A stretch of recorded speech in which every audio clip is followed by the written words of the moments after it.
I called the fake news the enemy of the people, and they are. They are the enemy of the people. These are really, really dishonest people, and they're bad people. Fake news, fake news. They are fake. And even these people back here, these horrible, horrendous people, they can make anything bad because they are the fake, disgusting news. The enemy of the people, I call them. Welcome back to Horrible. Those were just a few of President Trump's many attacks on the media. And well, today, newspapers across the country united to denounce those attacks and remind Americans that journalists are not the enemy. Led by the Boston Globe, more than 350 newspapers across the country, newspapers responded to President Trump, with each paper writing its own individual defense of the free press. In its editorial, the Globe wrote, "The greatness of America is dependent on the role of a free press to speak the truth to the powerful, to label the press the enemy of the people is as un-American as it is dangerous to the civic compact we have shared for more than 2 centuries." True to form, President Trump responded by denouncing the effort on Twitter. He wrote, "The fake news media is the opposition party. It is very bad for our great country, but we are winning." And he later attacked the Globe directly, saying the Globe is in collusion with other papers on free press. Well, I'm joined right now by Marcela Garcia, a member of the Globe editorial board. She was involved in planning the project and in reaching out to newspapers across the country. I keep thinking, Marcela, that this country began because a pamphleteer, Thomas Paine, wrote Common Sense and distributed 300,000 copies of it around the country. And those copies of what he put out on print are the case, constitute the case for independence. The very beginning of our country became because somebody wrote a really good editorial, you know, and I just think about Uncle Tom's Cabin, and I think of all the things and all the throughout. They come because somebody sat down and wrote something that they believed in that changed our history for the better. And I wonder how a president would dare to criticize that trend of the good stuff in our history, the good stuff. Right.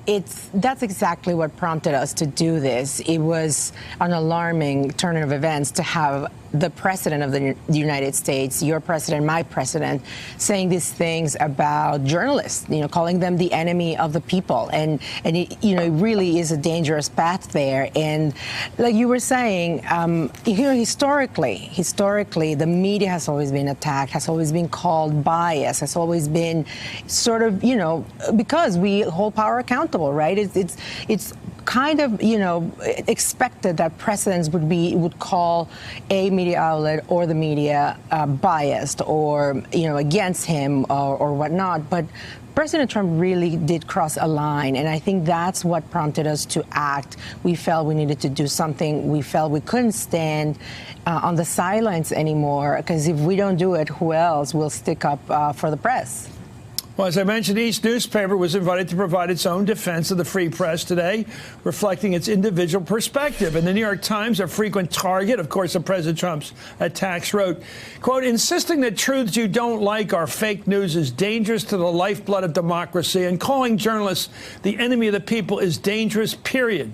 The Philadelphia Inquirer, which I grew up with, wrote, "As the birthplace of our democracy, Philadelphia was also one of the birthplaces of a free press."